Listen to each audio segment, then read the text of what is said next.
Muy bien, volvemos a esto que es Prensa Aseguradora, séptimo año. Nos acompaña, nos visita por primera vez Willy Cohen, periodista especializado en economía, finanzas y negocios. Hola Willy, muy buenas tardes, gracias por estar en Prensa Aseguradora. ¿Qué tal? ¿Cómo están? Muy buenas tardes. Un gusto grande saludarlos. Cariños allí para los amigos. ¿Cómo estamos? Muy bien, bueno, gracias nuevamente y bueno, vayamos a nuestro tema y te quiero preguntar, el Fondo Monetario insiste que el gobierno necesita más reservas y evitar capitales especulativos. ¿Esto es tan así o nos están apretando? No, bueno, en realidad, más allá de lo que opina el Fondo Monetario, hay una realidad que es que lamentablemente la Argentina tiene una deuda muy importante que viene arrastrando hace muchas décadas y que hay que empezar a pagar. Este año hubo que pagar unos 4.500 millones de dólares en el mes de julio, que ya se pagaron. Hay que pagar cuando pasen las elecciones en diciembre, enero, otros 4.500, y prácticamente la Argentina tiene que pagar unos 20.000 millones de dólares al año entre capital e intereses, parte de lo que se tiró para adelante durante el gobierno de Alberto Fernández, Martín Guzmán, cuando se hizo la reestructuración de la deuda después de, qué sé yo, el 20º, 30º default. Y por supuesto que en el Banco Central esas reservas no están. Eh, el Banco Central informa reservas brutas, pero si se descuenta, digamos, préstamos, el dinero de los ahorristas en encajes y demás, las reservas siguen siendo negativas, ¿no? Debemos estar más o menos, depende de los cálculos cómo se hagan, en torno a los 5.000 millones de dólares en rojo, ¿no? Entonces, claro, como hay que pagar 20.000 millones de dólares por año, bueno, se supone que la parte de intereses la tenés que pagar con dólares propios y el resto lo tenés que refinanciar, que es lo que hacen en general los países, ¿no? Correcto. Para eso, por supuesto, el riesgo país tiene que ser la mitad de lo que es hoy, y para que el riesgo país baje, entre otras cosas, y bueno, hay que acumular reservas en el Banco Central. Y esto es una discusión que se viene dando ya a lo largo de todo este año. En el acuerdo con el fondo estaba escrito que Argentina iba a empezar a recomponer reservas, pero por ahora el gobierno privilegió mantener el dólar barato, mantener, digamos, ese ancla cambiaria para mantener la inflación lo más baja posible. Y bueno, y ahora estamos en esa discusión, ¿no? Ok, O sea, yo en general siempre le doy una importancia relativa a lo que dice el Fondo Monetario, porque lo que importa es lo que dice la realidad. Y lo que en este caso dice la realidad, y bueno, es parecido a lo que dice el fondo, ¿no? Es decir, la Argentina está lamentablemente en un aprieto, lo estamos todos, y bueno, y veremos cómo resuelve el gobierno este tema en los próximos meses. Parte de eso y de esta discusión es lo que está llevando el riesgo país más cerca de 800 puntos que de 700, y lo que de alguna manera empezó a mover el mercado del dólar en las últimas semanas, ¿no? ok, bueno, el tema del dólar tendrá que ver con esto que aumentan las tasas, baja el dólar, pero te quiero preguntar, siempre la política estuvo por delante de la economía y más cuando hay elecciones, como va a haber ahora en septiembre. ¿Esto va a afectar las reservas, va a afectar que el gobierno tenga que poner plata para los partidos políticos? ¿Esta administración lo va a manejar como es lo habitual? Bueno, yo te diría que por supuesto que hay una incertidumbre electoral eh, muy tradicional, porque la Argentina, viste que no hay un camino intermedio. La Argentina, lamentablemente, cada vez es más Boca o River, y por lo tanto la oposición plantea que si llega al poder va a barrer de un plumazo todo lo que hizo el que actualmente está en el gobierno, ¿no? Ujú. Algo de eso vimos lamentablemente cuando finalmente perdió las elecciones Mauricio Macri y ganó las elecciones Alberto Fernández. Allí hubo, digamos, un cambio muy violento de modelo económico, de modelo político. Y bueno, a partir de de ese momento y con esta grieta tan profundizada, donde siempre compite el bien contra el mal, viste, cada uno que está en el gobierno se considera el bien y considera que los otros son el mal, y viceversa. El que está en la oposición considera que el gobierno es el mal.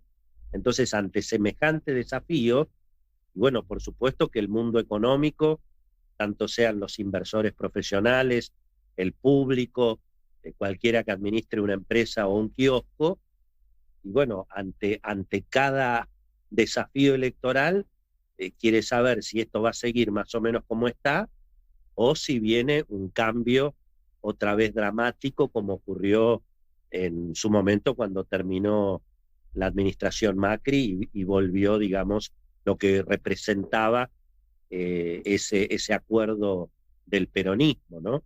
Que es el mismo acuerdo que también está hoy. Ujú. En definitiva, Cristina, Sergio Massa, y bueno, y salió Alberto Fernández, entró Kicillof.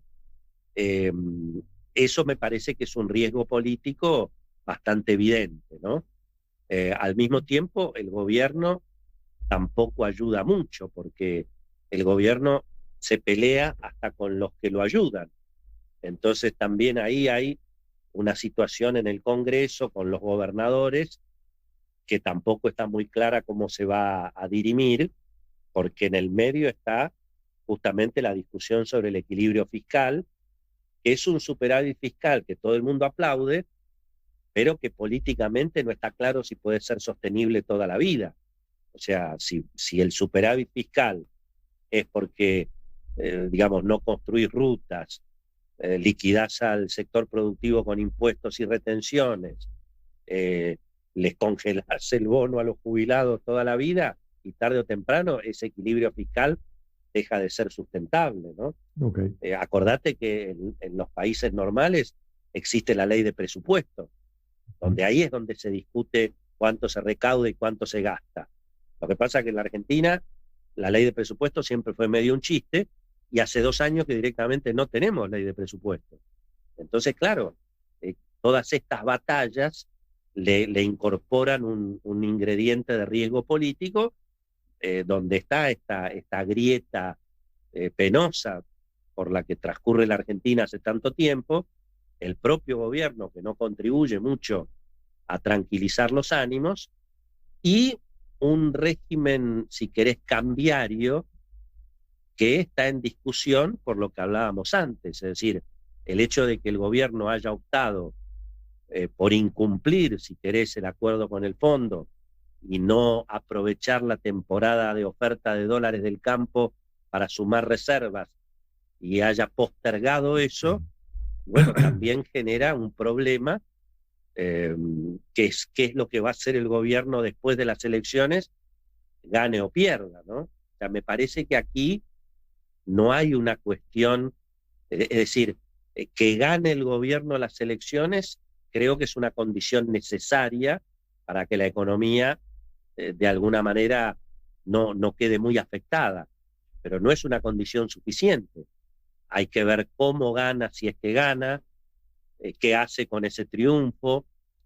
Los especialistas advierten que aún ganando bien las elecciones parlamentarias este año, igual el gobierno no va a tener mayorías ni en el Senado ni en diputados, y por lo tanto va a tener que, digamos, retomar el diálogo y los acuerdos políticos. Y bueno, todo eso con un banco central que está 4.000, 5.000 millones de dólares abajo, y bueno, generan esta situación de una economía inquieta, diría yo, ¿no? ¿Estamos frente a un plan de estabilización real o simplemente es un ajuste fiscal? Y la pregunta es, aparte, ¿por qué Argentina sigue siendo cara? Bueno, yo creo que estamos frente, en principio, a un ajuste fiscal, muy fuerte, saludable en términos, digamos, de cómo hacer la política económica, pero como te decía, no está claro que sea muy sustentable en el tiempo, ¿verdad? Porque, bueno, aquí siguen pendientes reformas estructurales que también requieren acuerdos políticos que no se ven en el corto plazo. La reforma impositiva, la reforma laboral, la reforma previsional. Eh, y la Argentina es tan cara, primero porque, qué sé yo, el 50% de los precios en general son impuestos. Vayas al supermercado o vayas a sacar un crédito o vayas a comprar un auto o vayas a comprar un par de zapatillas. Prácticamente entre el 40 y el 50% de los precios que pagamos los argentinos son impuestos, ¿no? Por eso es tan interesante y ojalá que algún día se pueda aplicar, que efectivamente la gente vea en el ticket de compra de cualquier bien cuánto es la plata que le llega eventualmente al supermercado o a la estación de servicio que te vende la nafta y cuánta es la plata que se lleva el Estado, tanto el Estado nacional, el provincial y el municipal. O sea, ahí tenés un sobrecosto impresionante por la presión impositiva de la Argentina, ¿verdad? Bueno, Y después tenés el tema del atraso cambiario. Es decir, usar el dólar barato para bajar la inflación, políticamente siempre ha dado muchos resultados. Todos los gobiernos que tuvieron dólar barato ganaron las elecciones, pero bueno, eso por supuesto hace que tengas una moneda artificialmente apreciada y bueno, y por lo tanto los precios de los productos en la Argentina son en general, en esos casos, bastante más caros que lo que valen en los países limítrofes, ¿no? Además de casos muy particulares como, bueno, qué sé yo, todo lo que tiene que ver con electrónica, telefonía celular, donde además tenés una sobreprotección para las empresas que producen en Tierra del Fuego. Y esa sobreprotección son obviamente precios mucho más altos para los consumidores, ¿no? Así que yo creo que es un combo de presión impositiva, privilegios de sectores empresarios un poco, digamos, un poco elevados, que pueden poner precios internos mucho más caros que los internacionales, y tenés, por supuesto, el atraso cambiario, es decir, la decisión de apreciar el peso, que, bueno, digamos, es bastante evidente y lo vemos bastante claro en todos lados, en las fronteras, en lo que son los viajes a Chile, a Brasil, los tours de compras, en fin, todo eso es lo que está jugando en este caso, ¿no? Bueno, indudablemente ha bajado en los impuestos, dado que ha aumentado considerablemente la venta de autos importados y no nacionales, por un lado.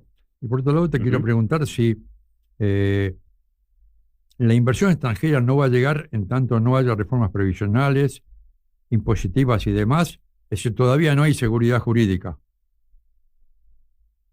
Y bueno, juega todo esto que hablábamos antes, ¿no? De todas maneras, la Argentina también, en este caso, es un escenario que tampoco es parejo en todos los sectores. Vos tenés hoy, por ejemplo, todo lo que es el sector petróleo, minería, ahí tenés un importante grado de inversión privada, tanto nacional como extranjera, bueno, lo que es el fenómeno vaca muerta, eh, básicamente, ¿verdad? Ahí hay efectivamente algún grado de inversión importante, y el resto, y bueno, tiene que ver precisamente con todo esto, es decir, con la certeza de que no vamos a tener otra vez, digamos, un regreso al estatismo económico como lo hubo después del gobierno de Macri, donde además hubo algunas confiscaciones en materia impositiva, particularmente para la gente que había ingresado dólares al país. Yo creo que eso está muy en la memoria, sobre todo de los inversores extranjeros. Esto de que la Argentina es un país que va de extremo a extremo.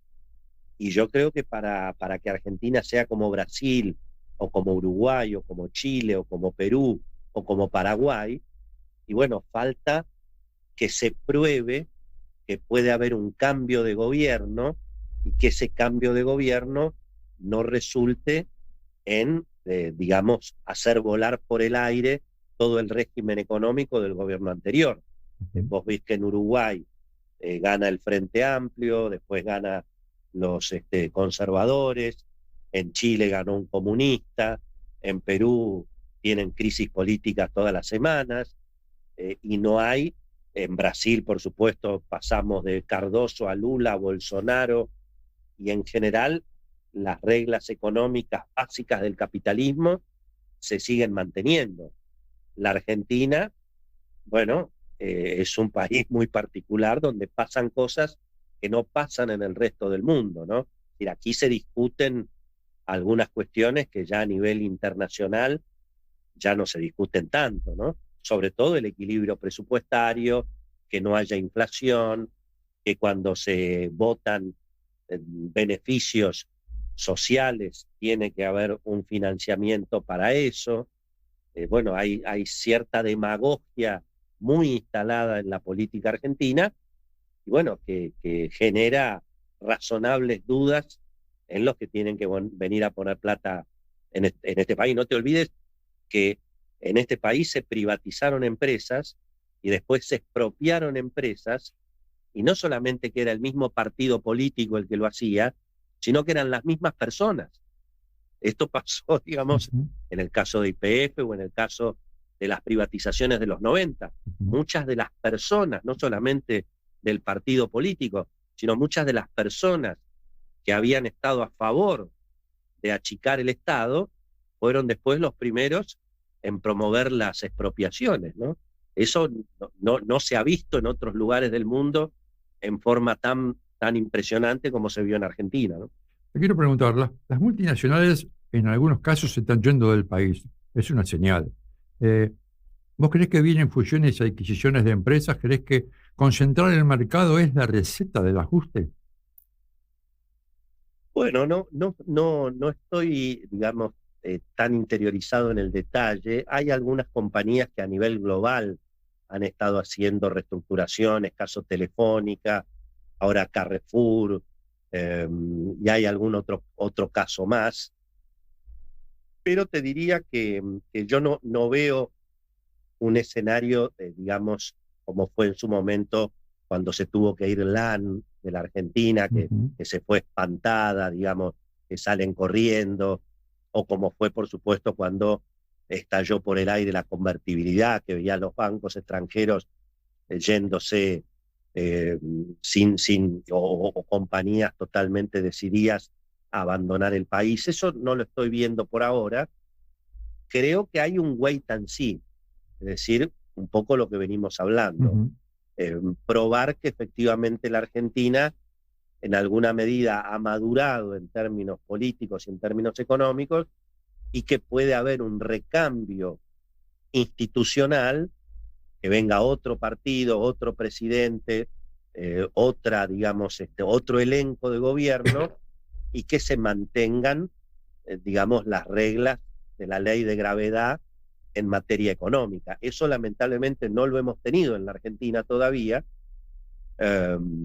y bueno, y hasta que eso no ocurra, va a ser muy difícil que la situación se estabilice, ¿no? Y que al mismo tiempo aparezca una inversión extranjera significativa, más allá de las oportunidades en áreas muy ventajosas, como puede ser minería, hidrocarburos, y algún sector de la producción agropecuaria, ¿no? ¿Cómo está jugando el gobierno con Trump en esta época? Y bueno, por ahora te diría que con una alineación bastante importante en términos geopolíticos, pero tampoco, eh, digamos, tampoco rompiendo relaciones que Argentina hoy tiene muy, de alguna manera consolidadas. El caso de China, ¿verdad? O fíjate que creo que ayer fue el futuro embajador de Estados Unidos en Argentina, que dijo que va a venir al país para tratar de cortar todas las vinculaciones que Argentina tiene con China. Bueno, va a tener que hablar con la gente del Banco Central, porque en el Banco Central, de los 40.000 millones que se informan de reservas, 16.000 millones son del swap chino, ¿no? Y además se han reactivado las obras de las represas allí en el sur, donde hay capitales chinos muy, muy interesados. Así que yo te diría que hay, digamos, una alineación geopolítica, discursiva, por supuesto, esta nueva derecha global en la que está el presidente Trump, el presidente Milei, los sectores más de derecha de Europa, todo eso está vigente, pero no estoy viendo, ni siquiera hay un flujo de dólares financieros como los hubo en su momento durante la administración Macri, ¿no? Si bien es cierto que, bueno, obviamente el gobierno de Estados Unidos la ayuda a la Argentina en la negociación con el fondo, pero tampoco regala nada, ¿no? Así que yo diría que ahí no hay nada nuevo bajo el sol, salvo la cuestión mediática, discursiva, bueno, por supuesto, la decisión del gobierno de estar a nivel de los foros internacionales muy cerca de la posición de Estados Unidos, de Israel, todo eso efectivamente es bastante notorio, pero no mucho más que eso, ¿no? Bueno, para cerrar te quiero preguntar si estimás, si temes algún cisne negro en lo económico que pueda venir, post elecciones, si querés. Bueno, no, yo diría que tal vez lo más significativo es que hoy, como se dice en los mercados, los precios de los bonos, de las acciones, de las propiedades, en general, Argentina está, digamos, priceando un buen resultado electoral para el gobierno en estos términos, ¿no? Es decir, la mayoría de las encuestas dicen que el gobierno gana, ninguna dice que el gobierno arrasa, como está planteando el presidente y su elenco, ¿no? Entonces yo diría que la sorpresa aquí sería que al gobierno le vaya mal en las elecciones, o le vaya bastante menos bien de lo que todo el mundo está mirando en las encuestas. Por supuesto, no parece que vaya a haber un desastre como fue la derrota de Mauricio Macri por 17 puntos en las PASO de agosto del 2019, ¿no? Eso seguramente parecería que eso no va a ocurrir. Pero, repito, creo que lo que podría impactar en alguna medida mal en el clima económico es que el resultado del gobierno en las elecciones tenga gusto a poco, sobre todo porque se ha sobrevendido un escenario de, como muchas veces pasa, bueno, cuando ganemos las elecciones, entonces vamos a avanzar con las reformas pendientes, vamos a resolver el problema de las reservas, va a entrar la plata porque todo el mundo va a estar contento con el triunfo electoral. Es digamos, un escenario, desde mi punto de vista, un poco simplista, y al mismo tiempo habrá que ver si efectivamente al gobierno le va tan bien en estas elecciones, que son elecciones parlamentarias, no son presidenciales, pero que adquieren, bueno, una importancia muy, muy significativa, porque todavía hay mucho camino pendiente en la Argentina, y que tiene que ver precisamente con todo esto que veníamos hablando, y con reformas dolorosas, difíciles, que requieren muchos acuerdos políticos, y todo eso por ahora no está tan a la vista, ¿no? Así que yo diría que si hay un cisne negro, o por lo menos si hay alguna sorpresa en materia política, sería esa, ¿no? Que al gobierno finalmente le vaya peor de lo que todos creemos en las elecciones de este año, ¿no? Muy bien, Willy, muchísimas gracias por tu participación en prensa y bueno, seguiremos en contacto. Bueno, un abrazo muy grande, gracias por el tiempo y a disposición siempre. Un gran cariño. Muy bien, gracias.